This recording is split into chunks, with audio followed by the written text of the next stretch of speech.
So I recently found out that there is a Japanese Izakaya pretty close to where I live here in America, so me and my partner had to go check it out. The interior looked pretty nice and definitely had that feel, but how did the food hold up?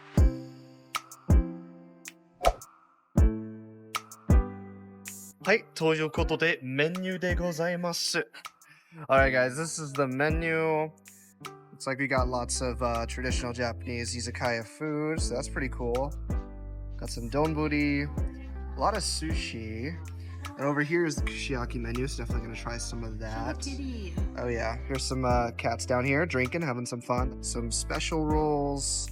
So definitely some American influence, but definitely a lot of traditional Japanese plates I'm excited to try.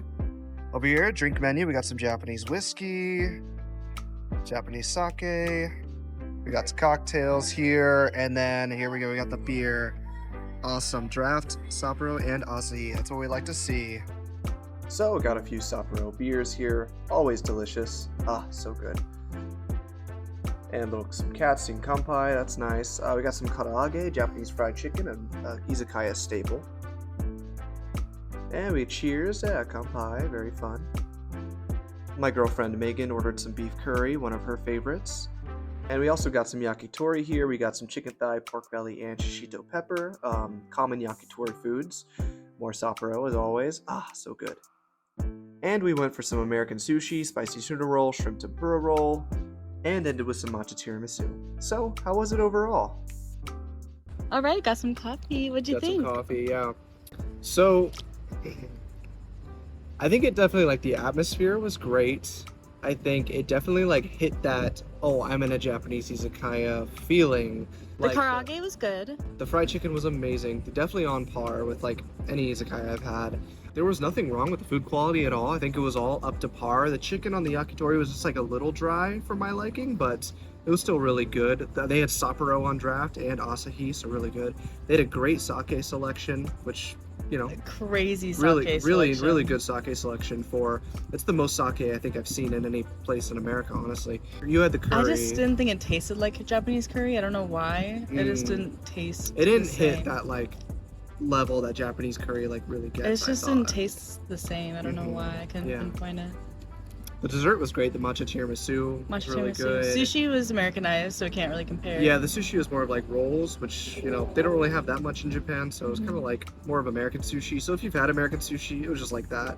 Let's see. I just think it's hard to compare because I think the food quality was like good, but it's like when you think about that it was over $100 for what we got, $100 in Japan you would be able to get that amount of food at like 4 izakayas. Compared to just one, which you just ate at. So it's just a little different that way. Would I come back again? I think I would, just maybe for the atmosphere, maybe Sapporo on draft, the karaage, and maybe just like that feeling. But it definitely doesn't hit the mark, I think, for me as like, oh, this is like Japan level izakaya, which I wasn't expecting. You know, it was kind of a surprise. It was like, oh, there's a Japanese izakaya and it looks pretty good. Let's try it out. And it was pretty good, but I just think like just a little overpriced in my opinion. What about you? What do you think? I just didn't think. I don't know. I was having trouble finding stuff to eat. Like there was a lot of food on the menu, but it was like nothing like when I think of izakaya, there's like fewer things on the menu, but I would want more of it, kind of thing. Yes, it was very Americanized, I would say. Like a lot of American influence, like what they think Americans might want, instead of like what a traditional izakaya would definitely have.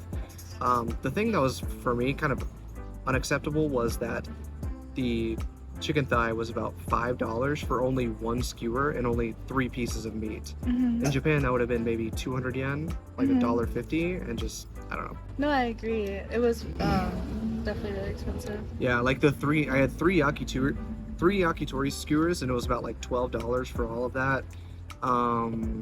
It's just like for what you got, even for American standards, that's expensive. It's not like we're even comparing it to Japanese prices.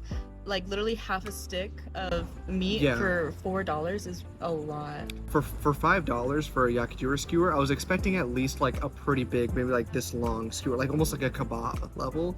But that was kind of disappointing. I think it was more like maybe feeding off of people's like, or just like feeding off the, oh, I want yakitori, I'm gonna get yakitori. when I saw that it was $5, I thought, okay, there's two of them.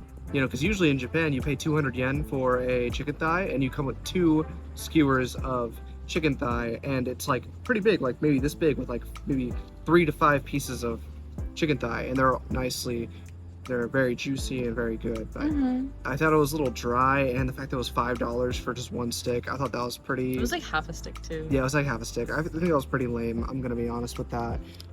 It's definitely like maybe it doesn't feel like a nice, like when you expect to pay that money. Yeah. You know, when you're like, oh, it's a really nice night out, like let's dress up, and like it just didn't feel that way. Didn't feel that way. Going to an izakaya. Like izakaya is meant to be like kind of like very relaxed. very casual. Yeah, going to izakaya is meant to be very casual, not something you like. It's like, oh, date night. We're going out to, spending $100. We're spending $100 on a Japanese izakaya. I mean, I liked the atmosphere in there. It was very clean and like good and everything. Like, but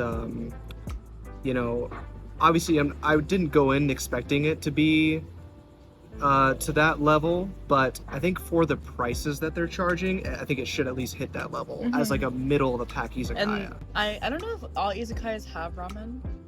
But that was the one thing. We went to other places where they have everything. Yeah. That's the one thing they didn't have that I was like, oh, I actually really just want some ramen. A lot of izakayas will have at least one kind of ramen dish on the menu. If not, some izakayas will have a bunch of ramen. This place didn't have any, which I know you were kind of craving, but I know, it's the one thing I wanted. They did have a lot of sushi, so it's like, but it was really expensive. Like I said, like $10 for 3 pieces of sashimi, which the sushi grade could be pretty good, but like, a Japanese person wouldn't pay 2,000 yen for 3 pieces of sushi in Japan. So,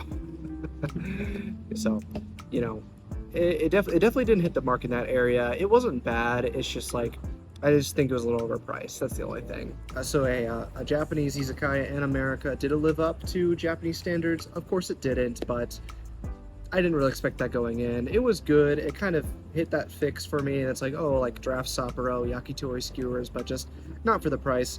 That's the review. That's today's video. Thanks for watching, and for more content, wait till next week with some more Japan Jaguars and cocktail stuff. So, see you later.